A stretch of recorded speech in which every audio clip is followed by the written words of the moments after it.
morning, everybody. Welcome officially to City Hall, to council chambers, and to a meeting of the Los Angeles City Council for today, Wednesday, May 22nd, 2002. City Council meets every Tuesday, Wednesday, and Friday at 10 a.m., or as close to it as possible, here in council chambers. We always invite the public to attend council meetings and participate in local government. We can also be viewed live from home on your cable station, Channel 35. We can be viewed live via webcast from the city's homepage or heard via council phone. We're just shy of a quorum here, but we do have a special presentation by Councilmember Perry. I'd like to recognize her at this time.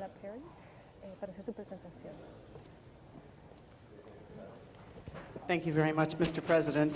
Today I'd like to present a resolution in honor of a week that celebrates the excellent work of the Public Works Department. I'm proud to do that as chair of the Public Works Committee. Public Works remains dedicated to providing the highest quality of service to the residents of Los Angeles. They continually strive for more cost-effective, innovative measures to meet resident service demands.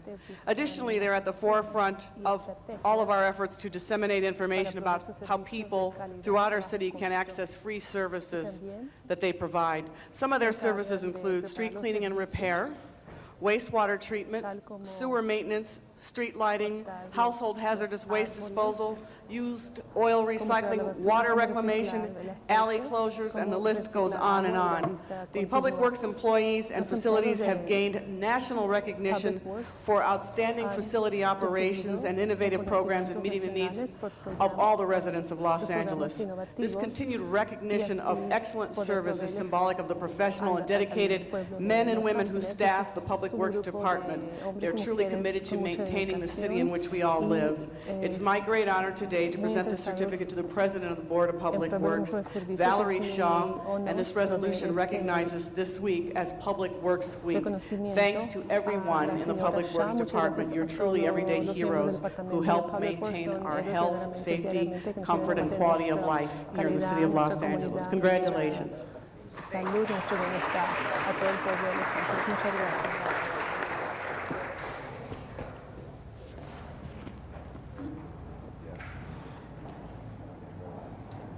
Mr. Labange. Señor Labange. Thank you, Mr. President, Señor Presidente, Councilmember Perry, President Shaw. I just want to stand and thank you for all the Public Works personnel that serve the city of Los Angeles throughout 24 hours a day. Somewhere in the city, someone's moving the needs of Public Works for the community, and I thank you. I know I started in a Public Works yard 29 years ago or something like that, and it's just a wonderful heritage of our people who are doing the job, trying to keep the city moving, keeping it clean, and being smart, and working their efforts to engage. And I think the biggest change, and I love to see it, and I saw it this morning, your people were out on Larchmont between 2nd and 3rd, and we're putting a traffic island down the center of the street to add color and brightness to an already bright business district, but to add that extra flavor of special touch. And you have a special crew out of street services that is working there, and I just wanted to thank you. And if it was Thursday, I'd thank you twice, because Thursday's my trash day and recycling day, and I always appreciate the extra work that they do in helping move the recyclables to the right spot, the garbage to the right spot, and the green waste to the right spot. So thank you and all the people in Public Works. Thank you, Mr. Labange. al lugar correcto, así que doy las gracias. Ms. Shaw. Thank you all so much, and we appreciate this award. We are the third largest department in the city, and we're the best department in the city, and so I thank you all so much. Thank you.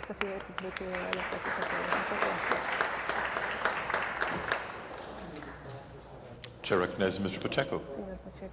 Mr. President, colleagues, I'm going to ask the 7th graders from Stevenson Middle School to stand up. 6th graders, I'm sorry, 6th graders from stand up.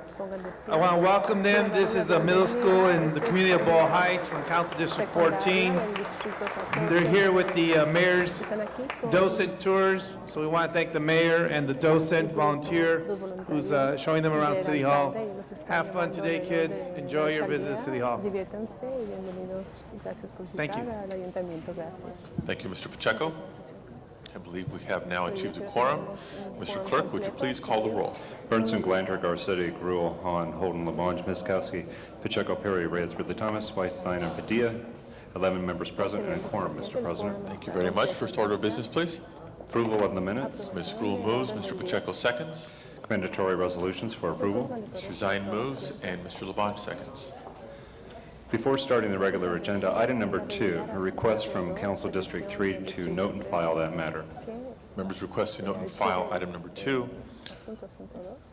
Seeing no objection, Mr. Clerk, would you please open the roll, close the roll, and tabulate the vote. 11 eyes. That item is noted and filed. Next item, please. Mr. President, item number 21, there's a request from Council District 6 to receive and file this matter. A motion is required from the floor. Item number 21, request from Council District 6 to receive and file their report. Mr. Pacheco moves. Without objection, Mr. Clerk, please open the roll, close the roll, and tabulate the vote. 11 eyes. That is approved. Item number 1 on the regular agenda is item notice for public hearing. And I do not have requests from members of the public to be heard on item number 1. Shall deem the public hearing open and closed. Any members wishing to call item number 1 special? Seeing none, Mr. Clerk, would you please open the roll on item number 1, close the roll, and tabulate the vote. 11 eyes. Item number 1 is approved. Next item, please. Items numbers 3, 4, and 5 are items for which public hearings have been held. Items 3, 4, and 5 now before us. I do have a card on item number 4, but a motion from the floor is required to reopen the public hearing. Any members wishing to call items 3, 4, or 5 special? Seeing none, let's hold item 3 on the desk in anticipation of 12 members being present today. And Mr. Clerk, would you please open the roll on items 4 and 5? Please close the roll and tabulate the vote. 11 eyes. Items 4 and 5 are approved. Let's send item number 1 forthwith, please. Next item. Items numbers 6 through 27, with the exception of 21, which has been acted on, are items for which public hearings have not been held. Items 6 through 27. Without objection, we shall consider items 6 through 27. Do not have requests from members of the public to be heard on any of those items, so we shall deem the public hearings open and closed. Members wishing to call any specials, beginning with Mr. Burnson. Mr. Weiss? 20 call special by Mr. Weiss. Ms. Miskowski? Same item. I have item number 20 called special. 21 has been received and filed. Are there any other specials? 17 called special by, is that Mr. Zine over there? Any other specials?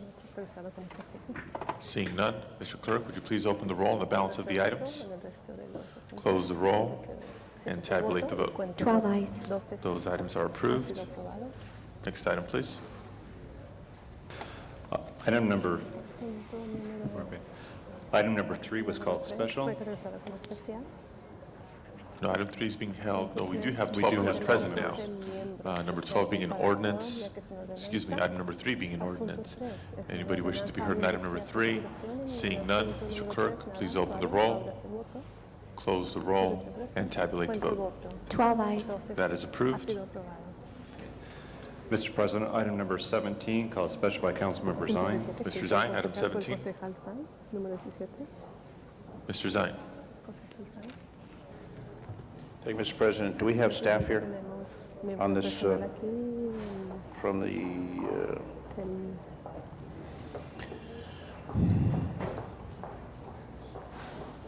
economic development? I believe it's the CRA. Do we have the appropriate department staff here for item 17? We need some questions answered. I don't see anybody moving to the table. Let's hold this on the desk for a minute. And item number 20, called special by Councilmember Weiss and Councilmember Miskowski. Mr. Weiss, item 20. Thank you, Mr. President, colleagues. I was very disturbed last week when I saw what the Independent Monitor said about the compliance or lack thereof by the City of Los Angeles with the requirements of the consent decree. How many more wake-up calls do we need in this city? How many more times do we need to see the Independent Monitor going into federal court across the street and telling an Article 3 federal judge that the City of Los Angeles is not living up to its obligations under the federal consent decree? I have an answer to that. We need to see that 0 more times. We need to see that never again. And I will absolutely categorically demand of the new chief of police, whoever he or she may be, that when that individual comes and sits at this table and asks for confirmation, that that person pledge that we will never again have a report from the Independent Monitor stating that the City of Los Angeles is not complying with either the letter or the spirit of the consent decree. Spirit is just as important to me as letter is to others in the city. Letter of the law compliance is not sufficient, and I will lay down that marker today. I will continue to lay down that marker in the future.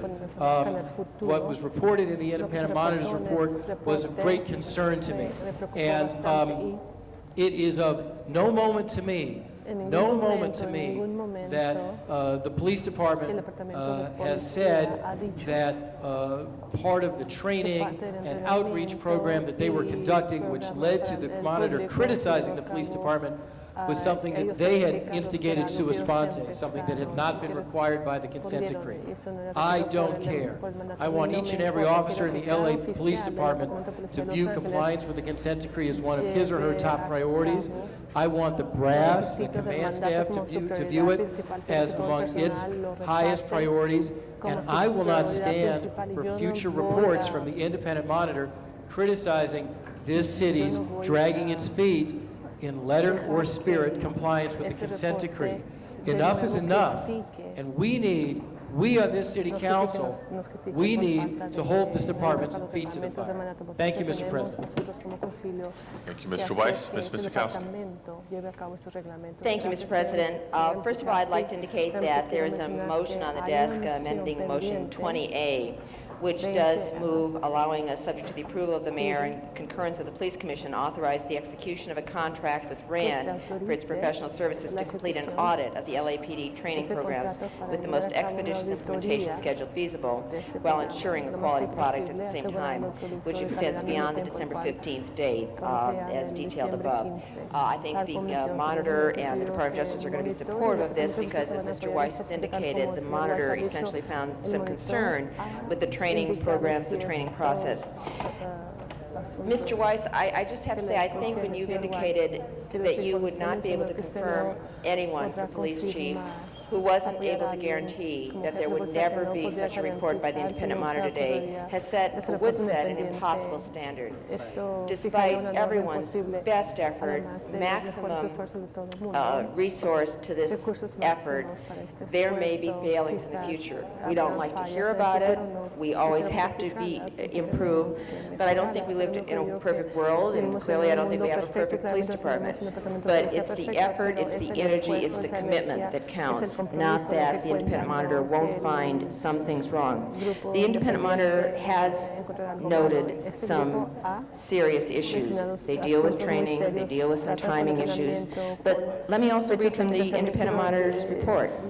Despite these shortcomings, there has been progress in many areas. Substantial progress has been made this quarter in a number of areas related to the development of Teams 2, which was one of the most fundamental elements and issues earlier on in the right after the Christopher Commission that the city had committed to do and didn't fulfill. So that is progress.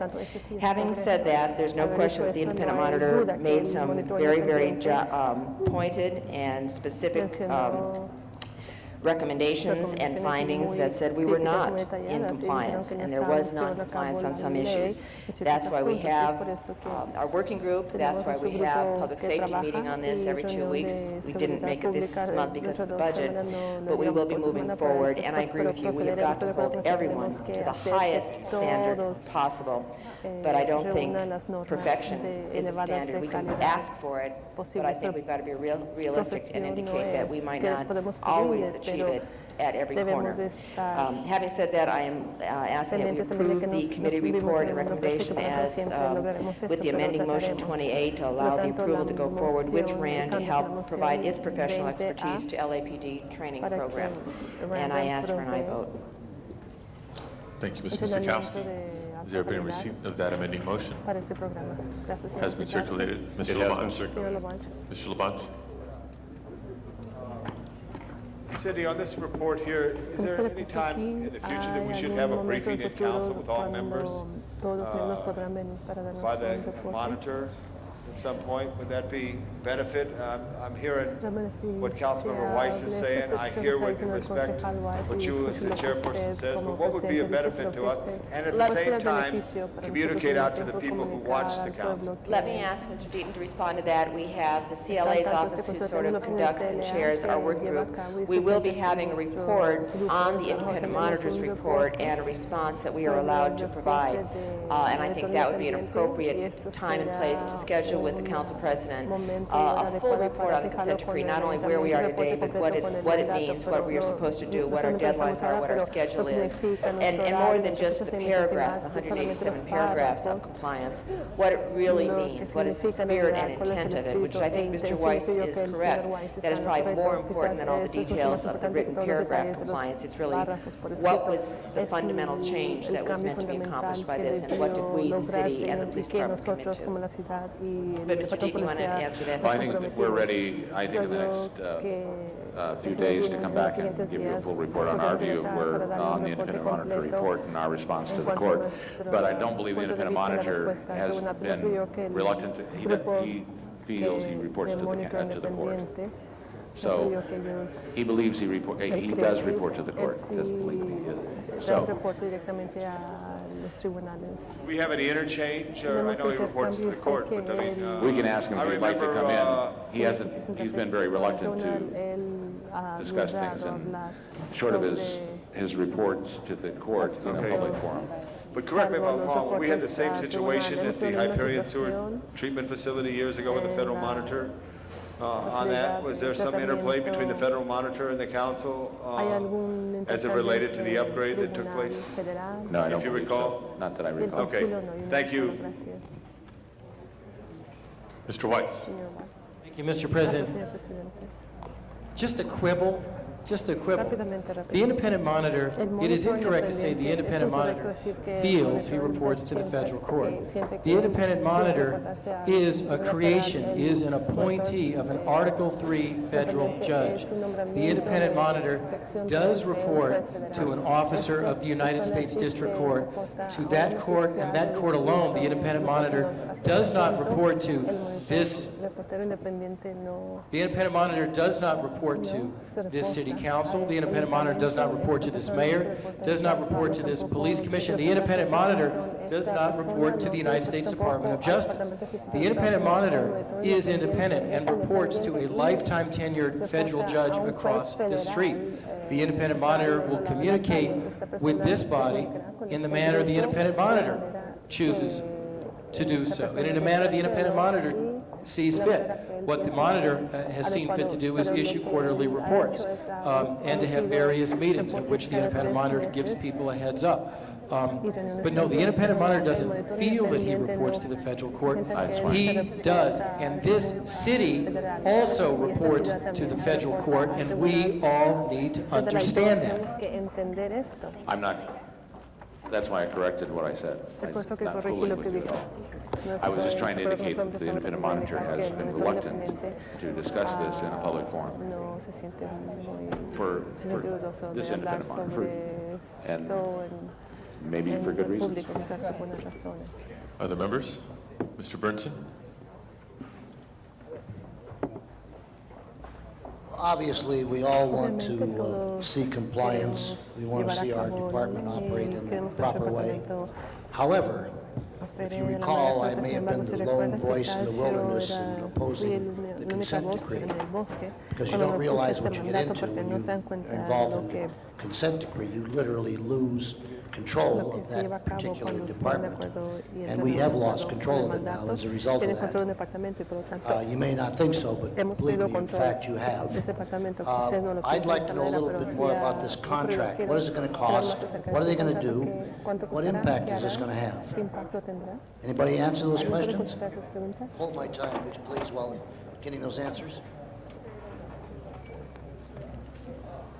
Under paragraph 133 of the consent decree, the city is required to contract with an outside consultant to come in and review our training programs. That was part of the agreement? That is one of the requirements of the agreement.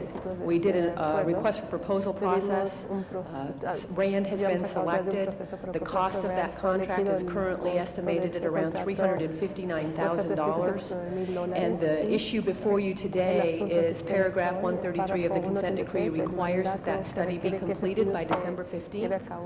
With the scheduling issues that have arisen and the negotiations of Rand in order to get us a quality product, they do not believe they can complete that report until March 31st. We wanted to make sure the council was informed of that delay.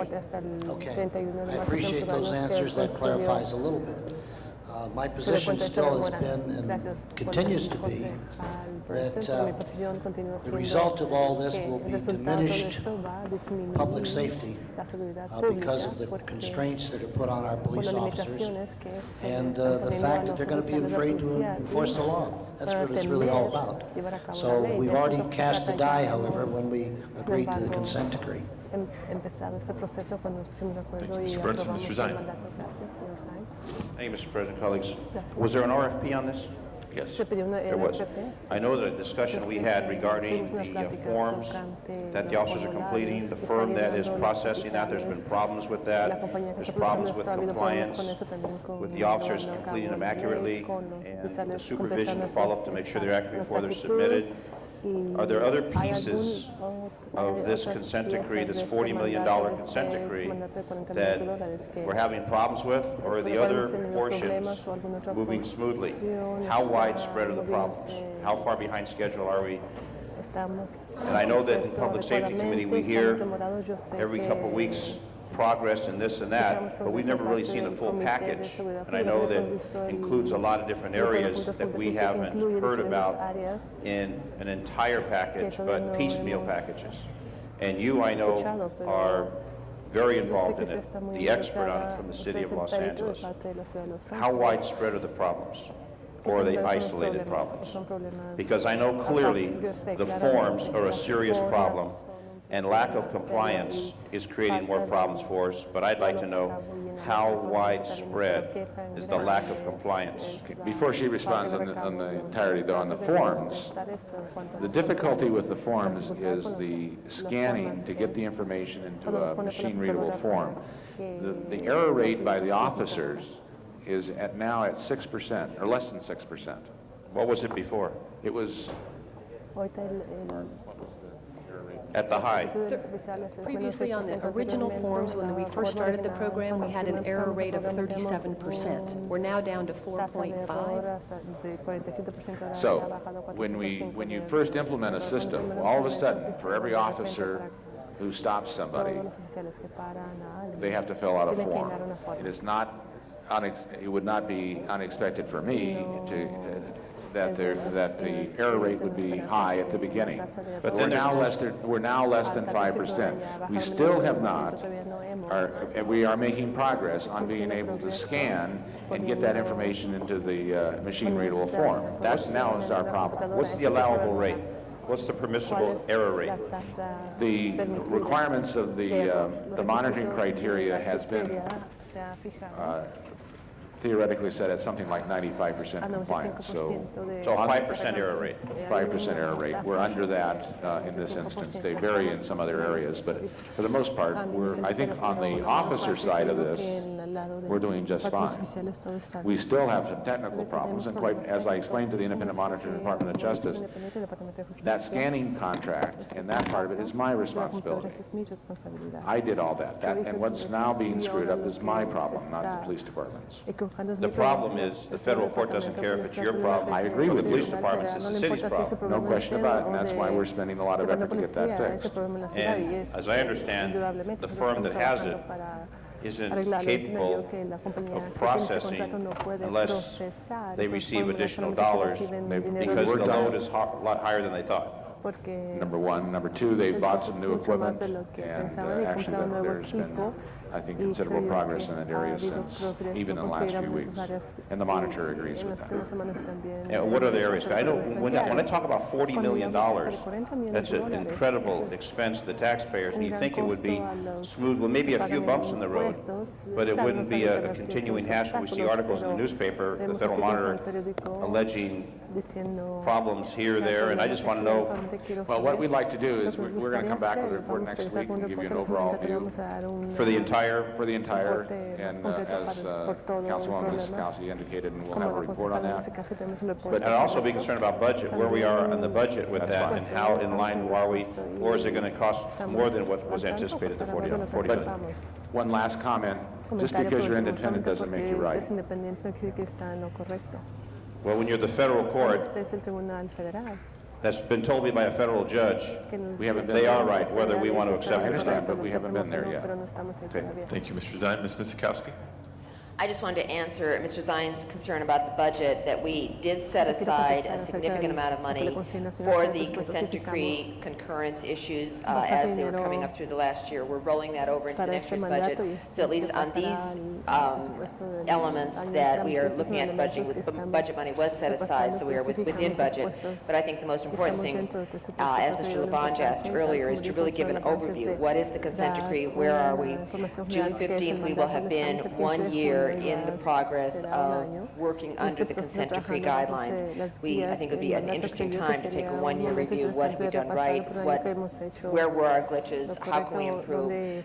So this is a process that is a very, very big endeavor that we, the city, undertook, mostly with the burden on the police department to implement it. But it's worthwhile to take stock ourselves, not waiting for someone else to tell us about it. Look at those issues and bring everyone on the council up to current thinking and status on it. But at least on the budget side, we don't have any problem in the foreseeable future. Thank you, Ms. Miskowski. Seeing no further speakers, I believe we're ready to vote on the report. Mr. Clerk, please open the roll. There is an amending motion. Did you wish to take that separately? Or Yes, let's take that separately. That motion has been distributed. 20A. Mr. Clerk, please open the roll on 20A. Close the roll and tabulate the vote. 13 ayes. Now let's open the roll on item 20 as amended. Please close the roll and tabulate the vote. 13 ayes. That is approved. Next item, please. Special one, not on the agenda, is a motion brought forward by Ms. Miskowski, seconded by Mr. Pacheco, and the city attorney will speak to the need to make findings. Madam City Attorney? Thank you, Mr. Chair.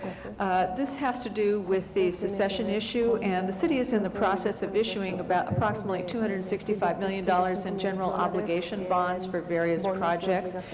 Yesterday, LAFCO issued a directive that states that if the secession is successful, the new city would be exempt from repaying any debt bond issued after the LAFCO board acts on May 22nd. And therefore, the council would need to make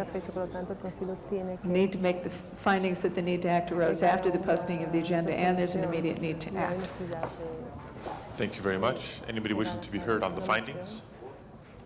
On the findings? Seeing none, Mr. Clerk, please open the roll, close the roll, and tabulate the vote. 13 ayes. Special one now before us. Mr. Chair, I believe that bond counsel is supposed to be here at 11 o'clock. Is it possible to put this on the table, consider item 17, and then come back? Let's hold special one on the desk for the time being. Findings have been made. I believe that brings us back to item 17, being held for Mr. Zine. Do we have a representative from the CRA here? I don't think we have appropriate city staff here for item 17. Is there a problem in continuing this matter to, You're from the CRA, sir? Steve Andrews, Here we Redevelopment are. Agency. where were you earlier? I'm here. Okay, Mr. Zine, Thank you, Mr. 17. President. A couple questions I have on this. The council limited expenditures for outside attorneys to $75,000, and there's $71,000 expended on this project, and they wanted an increase of $54,000, which would carry through to $125,000. Have they reached the $71,000 that was already appropriated? That's correct. Okay. What about the council limit of $75,000? This was previously imposed on this project. That's why we're here today, Councilman. That previously imposed limit requires us to come back to council for review. We've done that with this action. It's gone through the EDE committee and is here before you today. And how many other times have you come back on this project for additional funding? None. This was the first time. That's correct.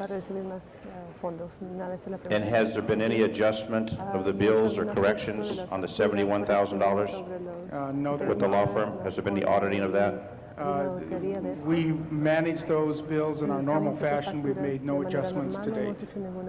And is this a permanent increase, or is this the temporary? Is this going to be followed with another? What's the end of the road on this? The council rules, as applied in the previous action, require the agency to come back on any project with outside legal counsel that reaches a $75,000 limit. So from time to time, I suspect there will often be projects here before you that have gone over the $75,000 limit. In this particular case, this is a project that council has given us previous authority to act as an agent for you in negotiating a development for a very major industrial project. The legal issues are very complex. The state of California is the owner of the property, and we're in negotiations with them and the existing property owners who are neighbors who have contaminated this land. So it's a complicated deal, and we got to the point where we needed more legal assistance. And you believe this will be the end for the litigation? There's no litigation in this deal, Not it's the litigation, transactional. the legal involvement, the 125. That is certainly my hope, but if it goes more, we will be back. All right, thank you. Thank you, Mr. Zine. Other members wishing to be heard on item 17? Seeing none, Mr. Clerk, please open the roll, close the roll, and tabulate the vote. 14 eyes. That is approved. Next item, please. Mr. President, Special 2, not on the agenda, is a motion brought forward by Councilmember Galanter, and the city attorney will speak to the need to make findings. Madam City Attorney. Yes, thank you, Mr. Chair. The police department has just advised that for security reasons, immediate action is needed to close several streets near LAX.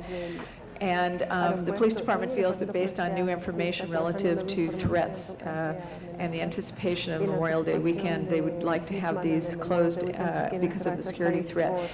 Therefore, the council would need to make several findings. First finding is the need to act arose after the posting of the agenda, and there's immediate need to act. After you do that, the council would need to move that pursuant to Ordinance 150567, that you close the street, and then pursuant to Vehicle Code Section 21101.4, you initiate the process to close this street under the Vehicle Code section. Okay, findings for Special 2 before us. Members wishing to be heard on the findings? Seeing none, Mr. Clerk, please open the roll, close the roll, and tabulate the vote. 14 eyes. Okay, Special 2 now before us. Members wishing to be heard on the motion itself? Mr. Holden. Mr. President, I apologize. I didn't hear the reason why we're going to have this special motion. I heard the streets closed, but are we concerned about security? Is that the purpose? Yes, that's the whole reason to close these. It's my understanding these are streets which are there and they're open to the public, but they're not, they're on the other side of the airport. Should we close them at all times then? They're going to be closed. There are no houses on these streets. Pardon? There are no structures, there are no houses or anything on And these what streets. area are we talking about in these streets? What streets are they? The streets are listed there, Northside Parkway, Sandpiper Street, McLean Way, and Georgetown Avenue. What part of the city they live? Is they, how close are they to the airport? ¿Qué tan cerca está esa ciudad? Immediately adjacent. Adjacent, north, south, east, west? Norte, sur, este, oeste. In the south, they could very well be. I know El Segundo is right over there. El Segundo está But then allá. where are they Pero then? ¿dónde están? Please. Ms. Clancher. I rise to the bait. These are in Council District 6. I know where they are. I'm just asking. Well, you said you don't know where they are. They are adjacent to the airport. They are at the northwest corner. Some of them are, they are under the takeoff pattern. I see. Does that help? They are, the police department has requested this closure, and I am doing my best to accommodate public safety in the city of Los Angeles, as I believe is my job. I ask your support if you have questions about why they want it closed. The most westerly We have line- Chief Kalish here, we have Captain Graves here, and they will be happy to answer your questions. The most, oh, there's this map here. Mr. Holden, we do have The most representatives of the westerly bond- department here to answer any questions you Fine. have. All right, fine. The most westerly bond street there, which La one calle is that? oeste It's ahí, very ¿cuál es? far west. One that the Coastal Commission let us open up. Here we go. Persian, you're not closing Persian. ¿No están cerrando Pershing? No. That's right under the takeoff. Eso es donde están los Yes, sir. aviones. Go ahead. Good morning, I'm Chief Dave Kalish from Operations West Bureau. With me is Captain Wally Graves, the Commanding Officer, Pacific Area, and we are here to recommend the temporary closure of two small streets adjacent to LAX for security reasons. The two streets of primary concern are Sandpiper between Pershing and Vista Del Mar, and Northside Parkway between Westchester and Lincoln. So there's a loop around Lincoln there, adjacent to the airport on the north side. Esto está This anexo map del really aeropuerto helps. y en parte And near norte, Persian, cerca de Pershing. there's a street open between Persian and Se abre una calle the entre Vista Pershing y Del Mar. Vista Yes, del sir, Mar. between Vista Del Sí, Mar entre Vista del and Mar y Pershing. Pershing. If you're going to be concerned about that street Sí, me va a between preocupar esta calle Persian entre Pershing and Vista y Del Mar, Vista why don't del you, Mar, you should ¿por qué be no equal concerned about Persian. preocupa la calle Pershing? Actually, the reason for Sandpiper is because it is an elevated street. In other words, it is over the top of a hill. Like the sand dune, that's where the butterflies are. Correct, yes, sir. And those, and they're supposed to fence that off a long time ago. Protect the butterflies, is that not correct? Yes, sir, the property has been fenced off, but the street remained open, and that is our concern. Oh, I was not aware of that. In fact, I know it's in the 6th district, but it probably should be a permanent closure at that particular one. Well, at this point, If I may, the city attorney has advised that in order to do a permanent closure, there is a required 18-month process. So the temporary closure is to close the streets while we go through the 18-month process to establish a permanent closure. So the effect of this motion is to close the streets as the police All right, for security, I can understand that. I think that, I'm just saying, maybe I shouldn't raise the question at all. But I have, and it appears the reason for which you're closing it, it could be permanent, and that's the process, which is not shared obviously with the members of the council. No one, did you say it was going to ultimately eventually be permanent closure? that will be our request. That'll be your request, but you didn't make that request today, is that correct? That is correct. You did, yes or no? I think what we're asking for now is a temporary closure. Right, that's all I'm saying, but for the idea, this is the process to start the permanent closure. Yes, sir. Because looking at this map, if you're concerned about security, you should be concerned about Persian.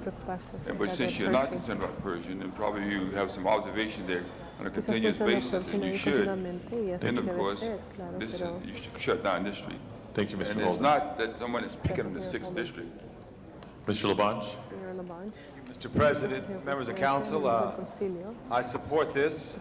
Sandpiper is a street that I take my family out to and watch the planes take off. It's the last street left in Westchester Bluffs that you could have public access. It's an absolutely wonderful street and a wonderful location to view the airport. but unfortunately, the police department and their ability to make recommendations sees this as necessary. Is there going to be any direction to redirect people to other locations to see the airplanes take off? Because there is a constituency of people that I know, that I see sitting there watching. It is a fascinating thing to see big planes take off.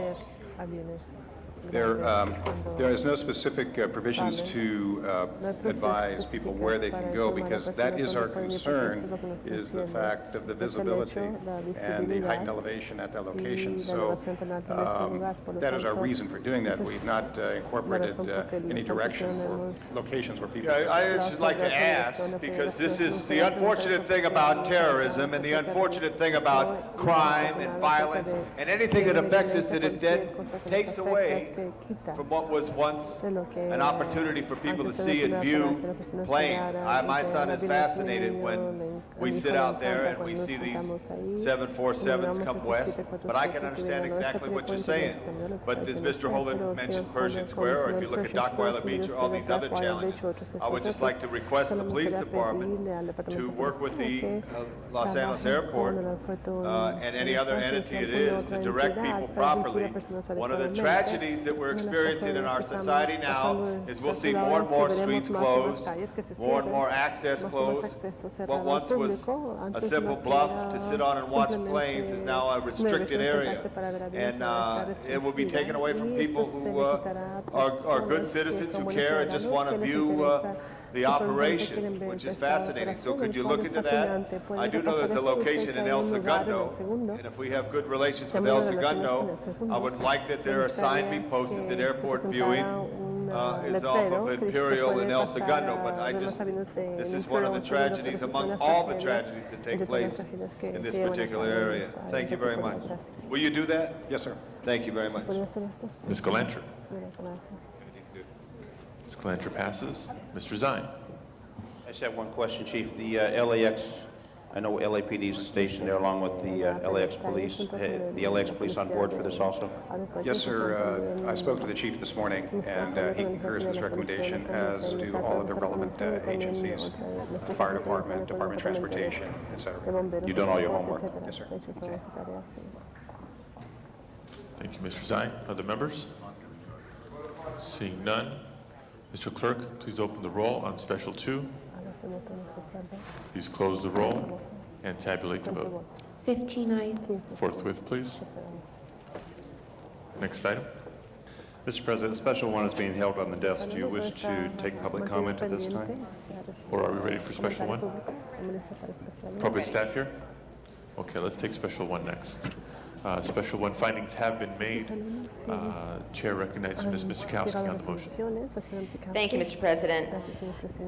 Members, what Special 1 is both a Rule 23 indicating that something occurred within the last 24 hours that wasn't able to be on the agenda, and Rule 54, which is the rule that allows us to pull something out of committee. What is being requested to pull out of committee is an item that is on the Budget and Finance Committee agenda this afternoon. But Mr. Pacheco agreed to second this motion so that we could pull it out of committee and have a discussion today.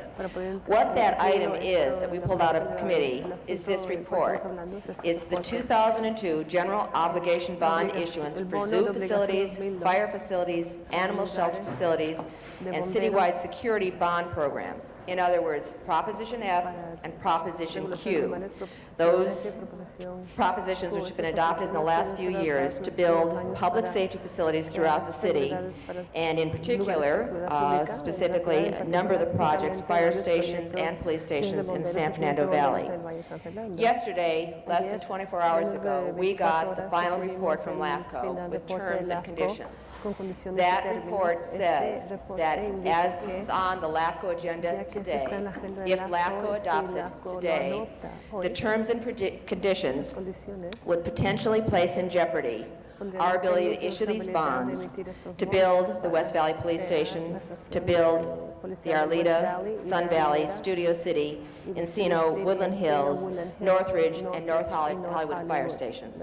That's what we were going to do in committee today. That's what we were going to do in council on Friday. We are going to go to LAFCO today and say that this term and condition we think should be altered because these facilities, which were approved by more than 2/3 of the voters in the city to say we want to assess ourselves to approve these things, could create a cloud. Now, we may still be able to issue this, but whether or not those facilities in other areas of the city could be built is not clear. I would like to ask our folks who are at the table, the CAO, the CLA, our bond counsel, to address their concerns about this issue. Just very briefly, and I'll turn it over to Paul Weber on my right with the law firm of Org, Harrington, and Suncliffe. As Councilwoman Miskowski indicated, the term and condition here essentially says that after approval of this resolution, the city would not be able to tax any property owners in the valley for any of the voter-approved debt. That would include general obligation bonds, Prop Q, also the zoo bond issuance that was approved. It would also include Prop K. And because of the uncertainty that that would create, it also calls into question whether the city could issue bonds at all until this was resolved. And I'll now turn it over to Paul Weber to address it. Good morning, and thank you for having me. The powers of LAFCO are pretty clearly defined to permit them to allocate debt responsibility. What LAFCO has proposed to do here basically is put the issuance of debt on hold, any debt for the city, even voter-approved debt, on hold until the vote is held.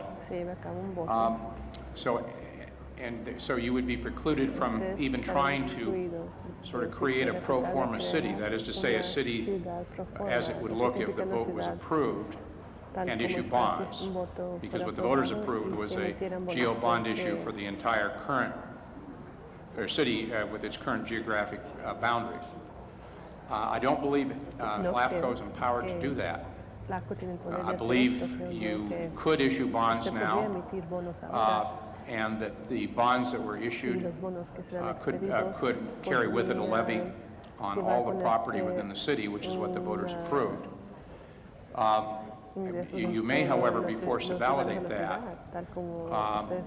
with this provision in here if it stays in the report, because the market would be very uncomfortable accepting bonds under circumstances where the breakup committee, so to speak, had said you couldn't issue bonds after the date and levy property taxes, because you clearly couldn't levy property taxes today on just the smaller portion of the city.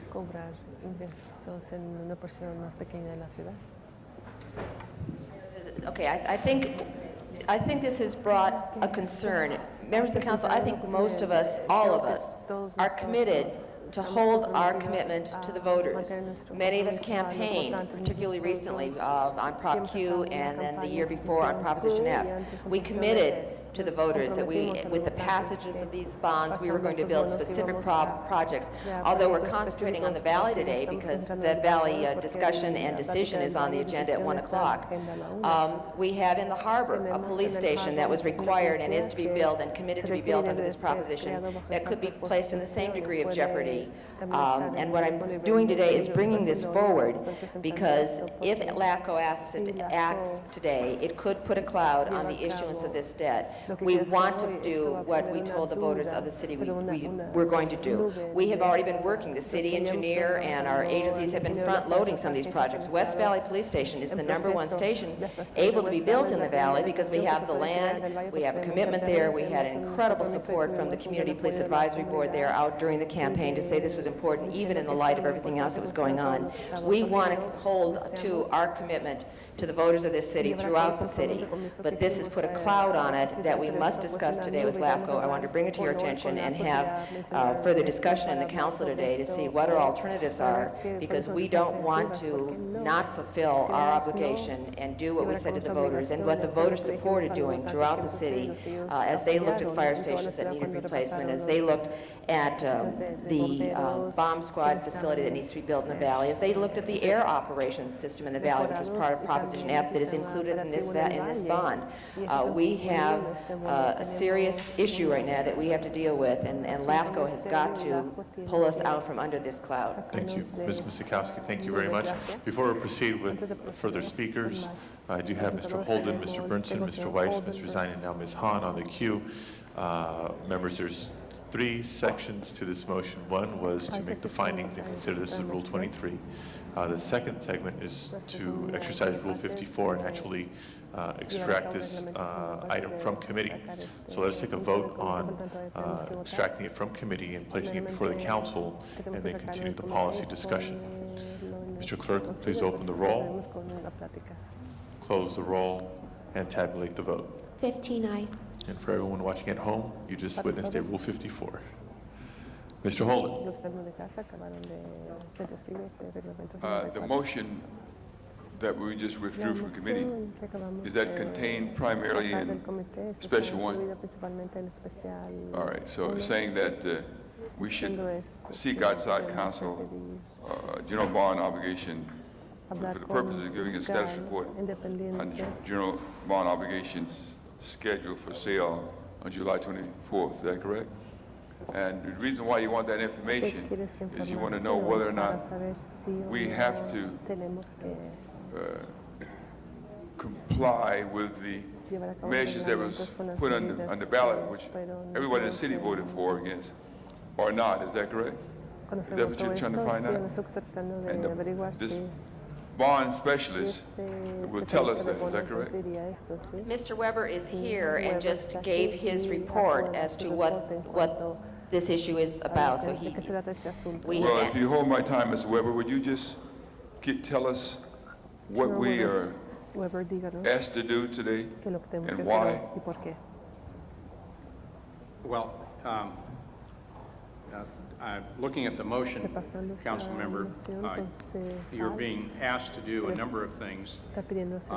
One of relating to the issuance of general obligation bonds. Yes. And the concern, as expressed by the council member, is that this LAFCO provision in its report would essentially stop you from issuing any bonds, general obligation bonds, even though they've already been voter approved, until after the election in this year, and thereafter until the new, if the vote to separate the city passed, you'd be precluded from issuing bonds thereafter until after the effective date of the new city, and there would even then be uncertainty about what kind of a bond issue you could issue, because what the voters approved was a bond issue which would be supported by taxes levied on the entire city as it currently is geographically constituted.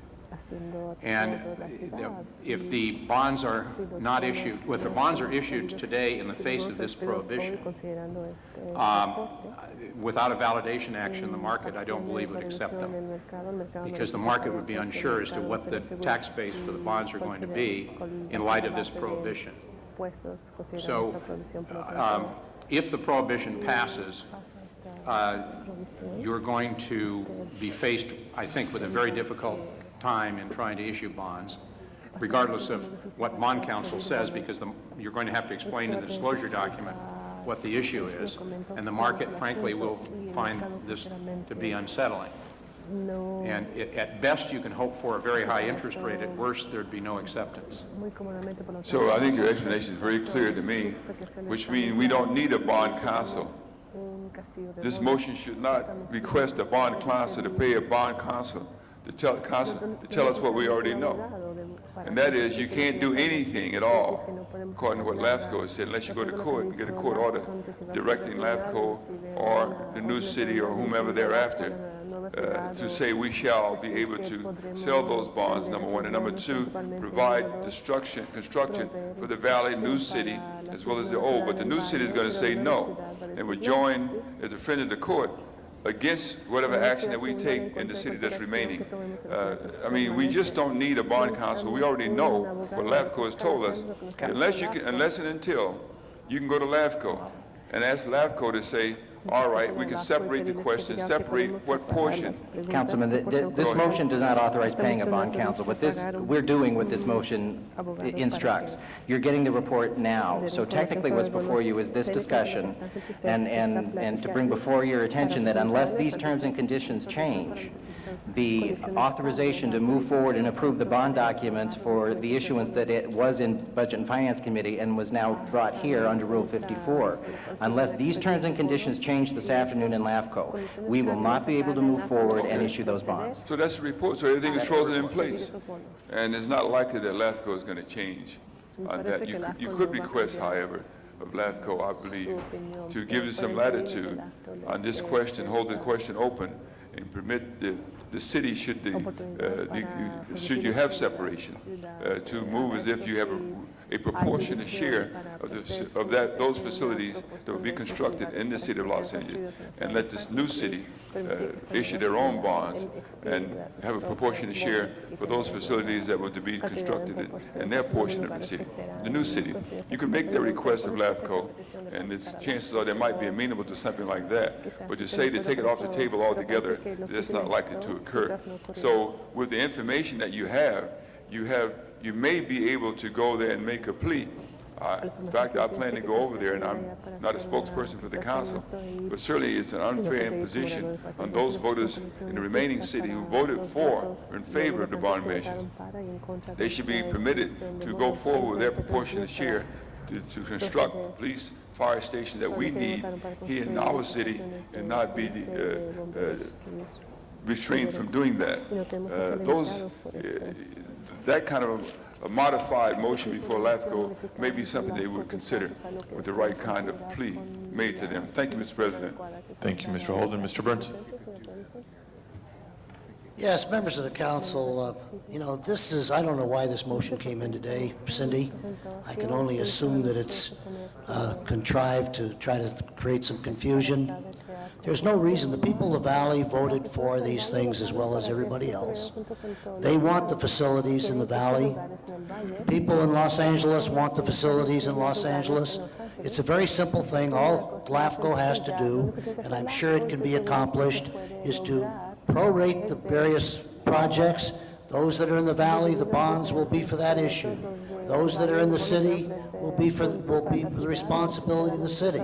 I don't think that we need to try to reinvent the wheel and say that this is going to be a terrible obstacle, because this is something that was voted on before there was an election. This was something, as far as a new city is concerned, if it passes. And regardless, the people there will accept responsibility for their share of the bonds. There's no question about that. So I don't know why we need to make a big fuss about this, unless we want a headline in the LA Times that says, new city will cause all kinds of problems, because I think that was the intent. No. I want to tell you, just a minute, Mr. Deaton, I'm not through yet. Okay? Regardless of what you may think about LAFCO, the people there are fair. They are people that evaluate evidence and things that are put before them. They're not out to get the city. And in this situation, I don't know what the situation is with the issuance of bonds, whether the various bond issuing companies and the public will buy the bonds, but I can tell you this, the figures show that the new government is financially capable of existing. Obviously, that's been shown because of the alimony that has to be paid. So there's no reason why they can't have a decent bond rating and have a decent interest rate. The bonds should be proportioned and issued to the area of responsibility. That should be a provision that should go on the ballot. And I'm sure I can't make the motion because I'm no longer the voting member, but I think if Ms. Misakowski were to make the motion to do so, there would be no problem. I'm sure that LAFCO would adopt that. So I don't know what you're making such a big fuss about this thing for. If I might respond? I would just like to read the provision in the resolution that we received yesterday. That is what this is about. The resolution says, "The new city and its residents shall be exempt from the repayment of any general obligation bond debt issued after the date of adoption of this resolution." This resolution, which is on the agenda this afternoon, I can only understand what I can read from the newspapers, Mr. Burnson, but Well, my Mr. understanding... Mr. Deaton, Okay. it's a very simple amendment said, except for those voted upon by the voters, okay? That's one way of doing it. No, general obligation bonds are those that are voted on by the people. Yes, I understand. And what And we're... they can be allocated to the voters that voted for them and the entity that receives the benefit. And that's what needs to be done. It's very simple. You don't need to make a big case out of it. It should be done. I'm sure it will be done if we ask for it.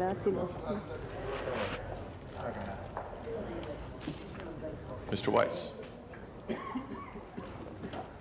Thank you, Mr. President. Colleagues, I just want to rise in support of Ms. Misikowski's efforts here and the efforts of everybody at the table. It's a very important thing you've done, Ms. Misikowski, by bringing this to the attention of the council, the attention of the city. What you're showing people today is, while we expect, still hope, but while we expect that another body in a different part of town is going to take an action that many people view as artificial and theoretical and pretty simple. In fact, if you divide up the city, you create problem after problem for person after person, whether they live north or south of Mulholland in their daily lives, whether they want to enjoy the zoo, whether they want to enjoy public safety. The list goes on and on. And that's what you're doing today, is you're underscoring for people that actions have consequences. And the action that LAFCO may take today, which I hope it doesn't take, because I hope they take a long, hard look at the final reports and reconsider what they have been, the track that they've been on. But if they take that act today, the people need to understand that ratifying it with a vote will have negative consequences for everybody, regardless of where you live. So thank you, Ms. Misikowski, for bringing this to our attention today. Mr. Zine. Thank you, Mr. President, colleagues. I too congratulate Councilor Misikowski for her knowledge on this and bringing this to our attention. The concern I have is the voters do something and then we get criticized for not implementing. The voters pass the bond measure and 10 years later they start building a project and then we get criticized for dragging our feet and not moving forward. We've had meetings in the San Fernando Valley with the residents regarding the new West Valley Police Station. The architects already drawn up the plans, which was displayed to the community. They were promised that before the end of the year, the station would be taken down, the officers would be moved into temporary facilities. They're already moving forward on that plan. If secession passes, secession doesn't pass, we still need public safety in the city. We got world terrorism, we got 4th of July coming around, we've got all the alerts going on. New York is on high alert, the Statue of Liberty. And we need to address an issue. If we don't move forward, how long do we wait? If we don't take action on this and don't make an affirmative decision to do something, and LAFCO says, no, we're going to have to wait and see if secession passes or fails, which is November, and then it moves into next year, and how long do we finally wait until we do something? The concern I have, the voters passed it, it's public safety, it's police and fire, it's the bomb squad, it's those issues that provide the safety of the community. But when I've already had one meeting with the community, and they were there demonstrating their concern, seeing the project, discussing with the architect, the landscaper, which is going to come into their community, the new station, and then we say, by the way, we're not going to do it, which is what's happened time and time again, where they wait for years and nothing gets accomplished. And the West Valley Station is the #1 on priority to move forward. I've met with the Los Angeles Police Department, management folks, and the Bureau of Engineering and all the different entities to get this online as quickly as possible, but to have it moving forward before the end of the year. Answer this: if we don't do something, how long will this sit in the wilderness, the oblivion? The land of uncertainty. If it were opposed, sir, could take upwards of 2 to 3 years, if it were opposed. If what were opposed or proposed? If it were opposed. In other words, the mechanism by which one goes to court on bonds is called a validation proceeding. And one uses this proceeding when there's some uncertainty about the legality of the bonds in order to give the market more comfort. Generally speaking, a typical validation action does not have opposition. That is to say, there's no real defendant out there opposing what's being done. It's just that the law is unclear. If the matter is opposed, and it does happen from time to time, but if the matter is opposed by a real live defendant, so to speak, such as perhaps proponents of separation who don't want the matter heard quickly, it could, depending on how aggressive the opposition were, they could seek to take it all the way to the California Supreme Court. If they wouldn't have a right to get it to the Supreme Court, but they could seek to get it up there. And that could take 2 to 3 years. So the projects that the voters approve would just sit and wait until that's resolved? That's correct. And that could be 2 to 3 years before we even start the projects? Yes, sir. And by that time, the money's not worth what it is today. Presumably The not. economy continues to change. Correct. So the recommendation would be we take action, we do something, we ask LAFCO to amend the resolution to give us the authority to move forward. And if we don't do that, then we could sit for 3+ years and with nothing happening and more criticism by the voters to say, again, we passed the bond measure and nothing's been done. That would be the two diametrically opposed choices, yes. Okay. So I don't see much choice if we want to hold true to the voters who approve these projects and the necessity for public safety, not only with the West Valley Station, but the other stations that need to be brought up to date so the officers can provide public safety. Again, I've spoken to some of the secession leaders, and they said, we're not opposed to a police facility, to the improvements to the police and fire operations. We just want to wait and see what happens down the road. The problem with me is, down the road, if it's November and then it's litigation, who knows when it's going to happen? And the voters, again, feel they've been deceived by the bureaucrats. Thank you, Thank Mr. you. Zhang. Ms. Han.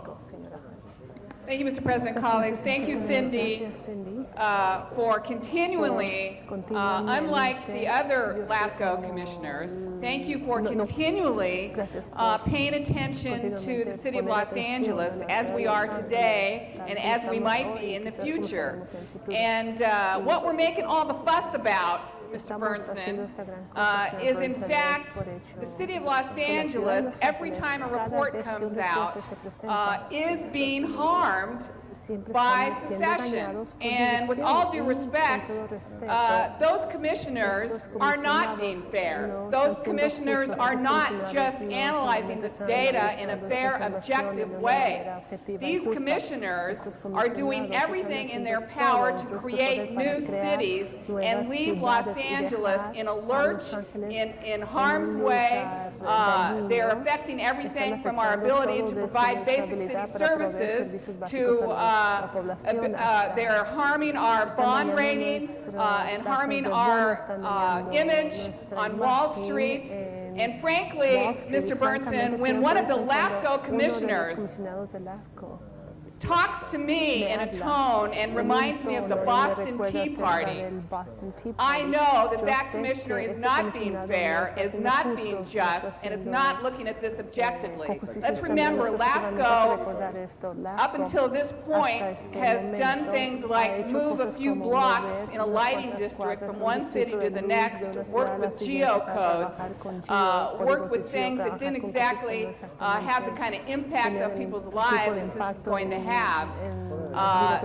They have never undertaken this kind of project before, and in my opinion, they're being extremely irresponsible.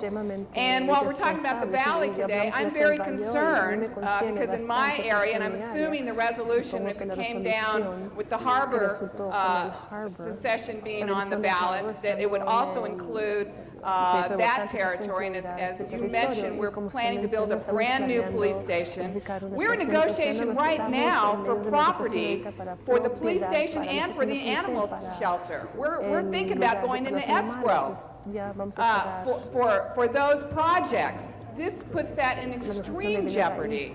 And Mr. Bernstein, for a fair and objective commission, in case everybody doesn't know, they have decided that whether or not we issue these bonds, but including these bonds, they have decided to forgive the harbor area of all of their past bond indebtedness. to pay back the city for everything that they've also incurred as debt. That's how fair and just and unbiased the LAFCO commissioners are. So they want to do everything they can, let's not forget this, for the benefit of these new cities. And they are not looking at what this does to the city of Los Angeles. So thank you for bringing this. I'm concerned about this on a number of fronts, but maybe you can even speak to us in terms of our credit watch has now been downgraded to negative. And, you know, if we were to the market even today, with the interest rates today, with our bond rating as it is in a bit of jeopardy, versus what would it be like to go into the market, you know, after November? You know, what could be the possible, you know, you've let a lot of people speak here this morning. I appreciate you letting me too. What would be the, talk to us a little bit about interest rates, talk to us a little bit about the skittishness of investors, maybe talk to us a little bit about what could that mean in terms of millions of dollars, what could that mean in terms of that $600 million Prop Q, how much money would be left to build our facilities? Do you want to know what would happen to our credit rating if it dropped? Si empezamos en el mercado hoy en vez de entrar al mercado dentro de un año. Well, there's interest rate risk, obviously. Interest rates have been historically low right now for GO bonds. So the longer you wait to issue for a project, the more you're going to have to pay in debt service, which means the less program cost there would be to build projects, because debt service is what you're bonding for. Also, you're increasing the cost of the project itself, so the taxpayers would have to pay more in debt service. So, you know, it's hard to speculate how much higher interest rates would be, but that is the risk you take every time you hold off on a project. So if an average house is paying, you know, $33 for Prop Q, let's say, and interest rates go up, they're going to be paying more on their tax bill. Mr. Labange for a first time. Mr. President, members of council, Councilmember Cindy Misikowski, thank you again for your diligence in this area here. I think we always have to remember, and this is an important process, LAFCO, that they also must remember, just like that engineer right now over at Union Station who's pulling out, that when he leaves the station, he has to get to his destination safely and on time and not hurt anybody. That airplane that I would take my son Charles out to watch out at LAX must take off and land safely. If this discussion that is being proposed by this formation commission, which is not necessarily a formation, it's a detachment from Los Angeles, if this does not have the ability to safely take one location of a region and allow it to operate, detach it, and same all the way around, it's not a benefit to the people of this city and this region. All the fights that have been taking place in the struggles to bring things to people, to get the political support, to provide the taxation for our libraries. 17 libraries in the valley are getting reworked right now. For these police facilities that are out there, for the many fire stations. Some of those fire stations, I know 81's is an old house that's right there in Arleta, right out there. This is going to be affected and not happen. And we could say if there's this period of separation between the city of Los Angeles and any new proposed city for a long, long time. This is an excellent question, and we have a fiduciary responsibility to make sure that any new proposed city that is detached from Los Angeles or any of the original city is not hurt. And we will be hurt and we will be stopped and they will be stopped. They won't be able to do this. So if this clarification helps us this afternoon, we're making the right decision. And I support that decision, and I ask everyone for an aye vote on this matter. Thank you very much. Thank you, Mr. Labange. Ms. Misikowski. Thank you, Mr. President. Members, I am going to move approval of the item that we pulled out of committee, which is the authorization of the CAO's report to approve the necessary documents necessary to complete the financing for these general obligation bonds, instruct the city clerk to place it on the agenda at an appropriate time, authorize the CAO to receive and open bids on it, and authorize the CAO to execute a contract to go forward with this, subject to LAFCO changing its condition, because then we will have the authorization for this, and we will have clarity. We will do what Mr. Burnson says and see if LAFCO is reasonable. I must say that today's report indicates that the senior deputy county counsel said that Mr. Deaton's interpretation is right. As is written now, this condition would not allow the issuance of these bonds to provide those facilities in the valley. Mr. Burnson said we don't have to worry, LAFCO is reasonable. LAFCO is going to hear from secession advocates today that they don't care. Secession advocates said they were not concerned over this because they didn't believe in Prop Q anyway. They disagree with the 67% of the voters of the city who said, yes, we do want these facilities, and we want these facilities that we were told were going to be in the valley and approved in the valley. More than 60% of the people in the valley voted for Proposition Q, but the secession advocates don't seem to care about that. So my motion is to approve the CAO report, subject to the good faith of LAFCO to change this condition, term and condition today, when it's presented to them at the LAFCO hearing. Mr. Holden. That's a good motion. If we thought that at least the majority of the votes would be listening at LAFCO, but it just won't see the light of day over there, and we know that, so it's not worth the paper it's going to be written on.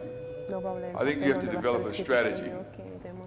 The strategy, and I kept saying this from time to time, it's going to be, you will not get that police station in the valley if you secede right away, not within the next 3 years.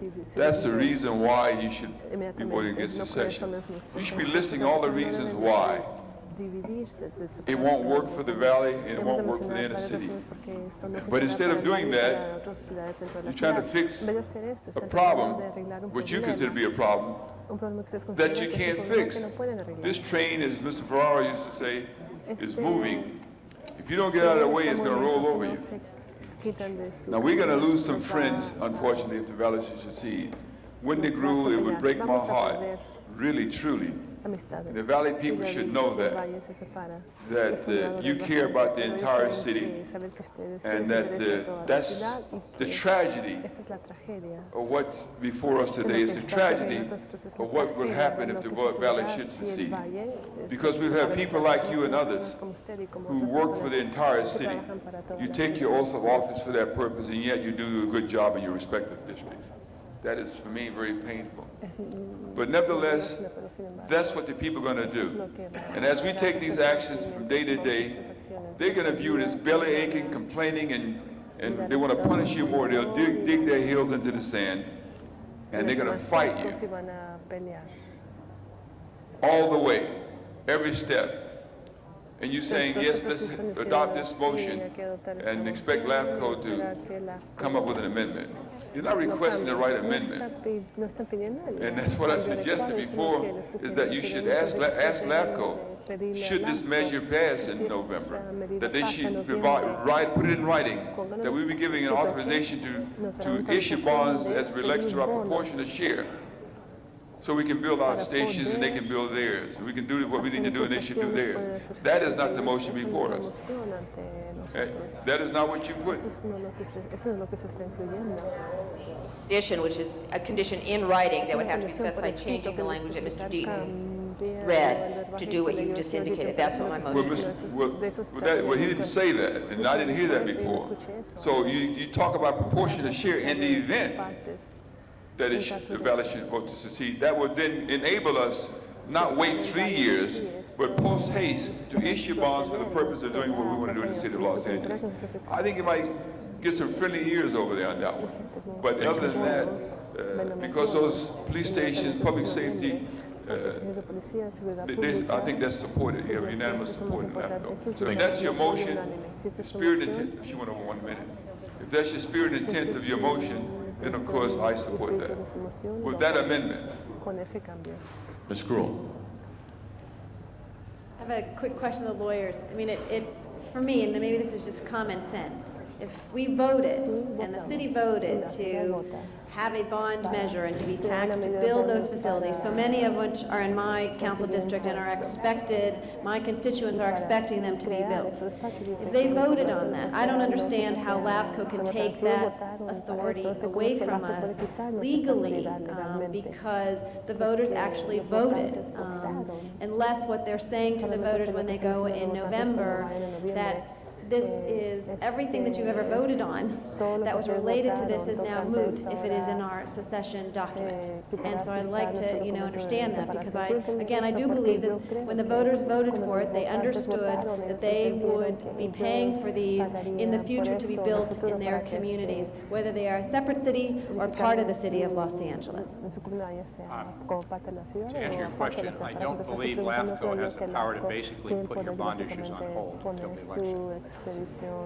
I think unless you get some modification of the language, however, it'll be very difficult to sell the bonds in the face of that. So I think it would be important. So we legally can do it, but the concern is whether or not anyone would actually purchase those bonds. That's correct. As we move ahead. Okay.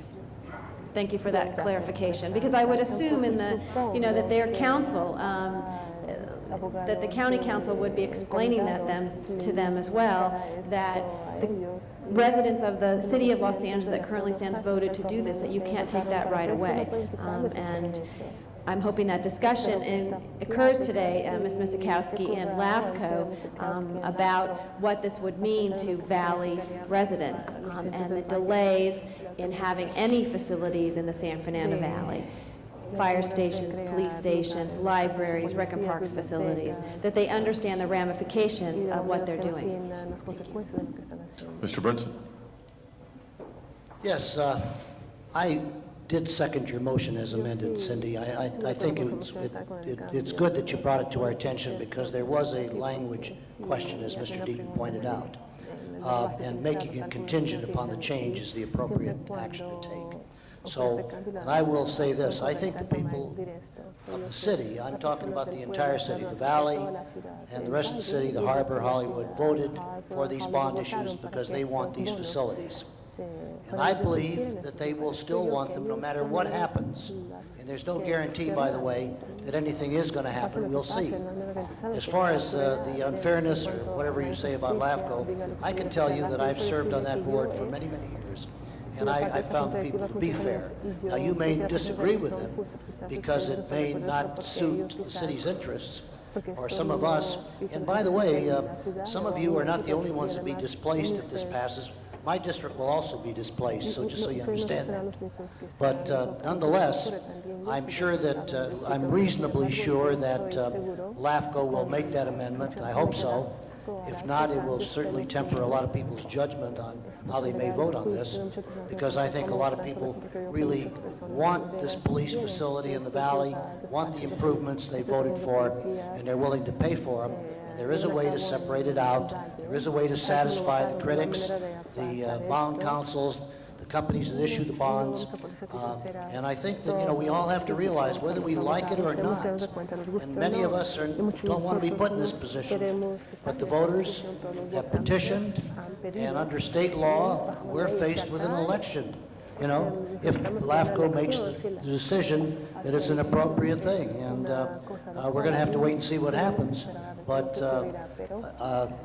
once the people have spoken, we cannot ignore it. And I'm just saying that I think that there is a way to protect all of us so we get these improvements, regardless.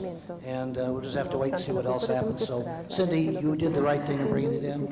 If I sounded a little harsh earlier because I didn't understand that the language in the resolution was wrong and it needed to be changed, that's well that we did that. So this will be contingent upon LAFCO amending that to so state, and I would ask for an aye vote. Thank you, Mr. Burnson. Ms. Misikowski? She passes. Any other members? Seeing none, then I believe we're ready for a vote. Point of order. I just want to make sure that the proportionate share statement is included. Yes, without objection. The language is so changed. And with that change, Mr. Clerk, please open the roll, close the roll, and tabulate the vote. 11 ayes. That is approved. Forthwith, please. Next item. Item number 28, it's a closed session item. Do you wish that to remain on the desk? Let's hold that on the desk. Mr. President, can we have 20 forthwith? We're sending it forthwith. Mr. Clerk. Now is the time for public comment on non-agenda items. Opportunity for members of the public to address the council on matters within our jurisdiction but not appearing on today's agenda. The council calls for it at this time. Is it Sheila Ward? Followed by Susan Strassner and Linda Dion.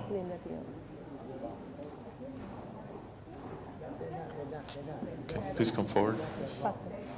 Sheila's not here. Susan Strassner. Earlier in this meeting, the council voted on the renewal of the W.H. Smith lease without competitive bidding. My husband and I were supposed to have been informed by the aide in Mr. Burnson's office that there was a public hearing last week, and we were not. We had found out about today's meeting. So I'd just like to comment on that. On the website for Los Angeles World Airports, they say that the use of the competitive proposal process for a new contract for concessionaire at LAX is undesirable and impractical, and that's a quote. However, we do not feel this is true, and we want to inform you of the injustices that this would cause.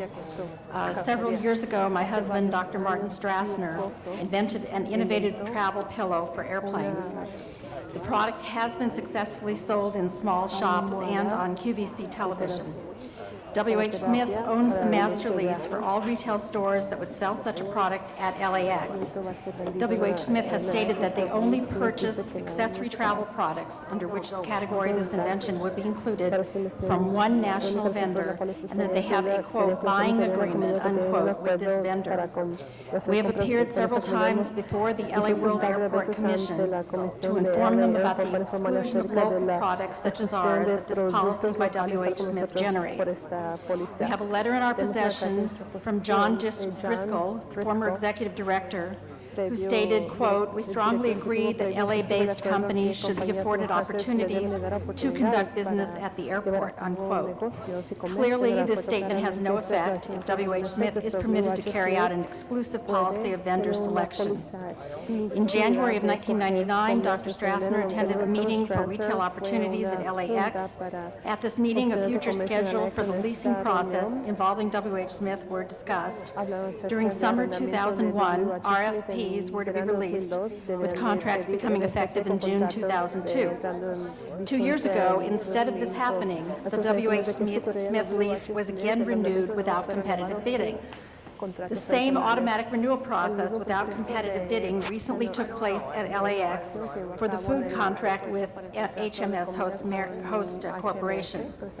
Yesterday's LA Times said that Governor Gray Davis issued an emergency order banning all no-bid contracts for the state of California. Governor Davis was quoted as saying that the reason was to ensure that taxpayers get their money's worth and all state contracts withstand scrutiny. If I can ask you to conclude, please. Pardon me? If I may ask you to conclude. Okay. We ask that the local procedure parallel the states and you not automatically extend the W.H. Smith exclusive lease because it would substantially lessen competition. The current situation does not allow the affirmative action compliance program to function. These entities are supposed to function independently of W.H. Smith. And local companies do have viable products to create revenue and jobs and taxes for the city of Los Angeles. We ask that within the competitive process. Ma'am, we do have other speakers. I need Okay, I'm to almost wrap it up in a done. couple seconds here. That there be a stipulation that the master lease lessee must carry some local products. Thank you for your attention. Thank you very much. Hi, greetings. I'm Sheila Ward. I'm coming before you because in 1977, I began a parade celebration in Los Angeles called Kwanzaa. I'm from New Orleans, Louisiana. My intention was to do Mardi Gras. I ran into some cultural people, Yusef Majaliwa, who is now deceased, who supported me with this event. Today, we have people that would like to put on this festival, and which aren't practicing the Nguzo Saba, which the first principle is unity. What we are requesting is that other people that would like to put on Kwanzaa activities need to work with us under the auspices of Zenith Association Productions, Zenith Association Productions, Entertainment International Trust. And that any other people that want to put on a parade, that they all work with us as one unit, opposed to different people putting on a parade in the same city, in the same area. The world is bigger than Leimert Park, and we would like to encourage any people that would like to come out and support us, which is our long dream and prayer, to come and work with us under the unity, under the auspices of the Nguzo Saba, opposed to doing something randomly on their own. And plus, we would like to thank Mark Wrigley Thomas for offering us a community center. I don't see him here right now, but we'd like to thank him because he's been supportive in helping us bridge the gap by offering us a community center. But we'd like to just ask the rest of the city council that if they have people that do want to participate with Kwanzaa, that they come to work with us under one umbrella. That's it. Thank you very much. Thank you. Ms. Linda Dion is our final speaker. Is she still with us? If not, then this concludes public comment for today's meeting. Mr. Clerk, next item, please. Item number 28 is closed session matter. Let's do some housekeeping. Motions for posting and referral. Motions are posted and referred. Request for excuse from council. Councilmember Reyes requests to be excused on Friday, June 7th for personal business. This meets policy. Mr. Reyes is excused. Councilmember Glanter requests to be excused on Wednesday, June 19th for city business. This also meets policy. Ms. Galanter is excused. And Councilmember Hahn requests to be excused on May 31st to leave at 11 a.m. for city business. This also meets policy. Ms. Hahn is excused. Desk is clear, save for item number 28. Okay, in conformance with California law, the council will now adjourn into closed session. I ask the guards to please clear the chambers.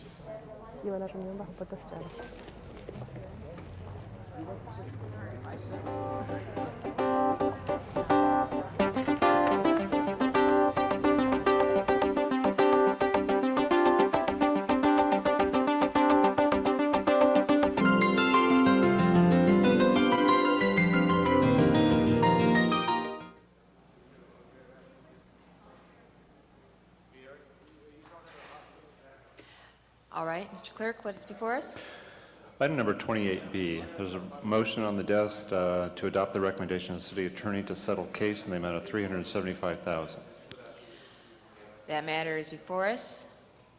Members of the council, open the roll, close the roll. Oh, you got there. Tabulate the vote. 9 ayes, 1 no.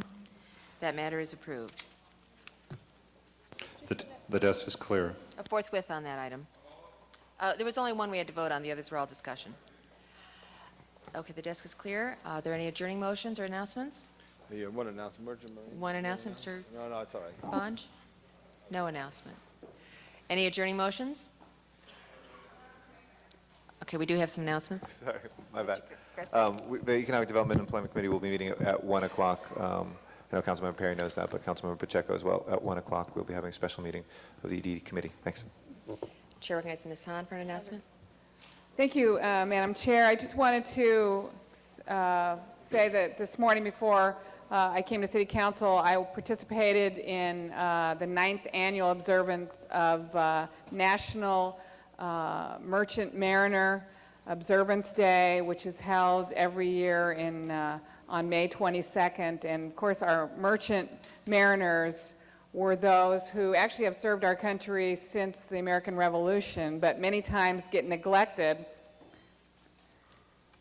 They're so vital in times of war, but in times of peace we forget them. So there were many of those brave people who were responsible for taking the goods, carrying service to wherever they were asked to, helping provide things for other ships, and backing up the other branches of military. So I just wanted to say that this is a day to not forget the American Merchant Marine. Thank you. Ms. Hahn, Mr. Holden? Thank you, Ms. Hahn, for bringing that to our attention. At the time of the war, Second World War, you could be 16 and join the Merchant Marines, even though you could not get into the armed forces, the Navy, or so on, the Army, Air Force. but you could join the Merchant Marines. And I know a lot of my friends did, and even though they were not decorated, they just never returned home. It's a way out of the ghetto for them. They could either do it by sports or boxing or join the Merchant Marines, and a lot of them did. And so they gave all they could for their country, and that was their life. One other question, Madam Chair, what time is LAFCO meeting today? At 1 o'clock this afternoon in the Hall of Administration. So I want to Superior make an Room. announcement that LAFCO is the only, LAFCO today will be holding its final vote on whether or not the ballot should secede, and I'm sure everybody should be encouraged to be there, and I will plan to attend, and that's LAFCO at the Kenny Hahn Hall of Administration at 1 o'clock. And for all those who can hear my voice, I would ask you to come and listen to see what's going to happen to our city or cities, more likely our cities, for years to come. Thank you. Any other members? Mr. Clerk, call the roll.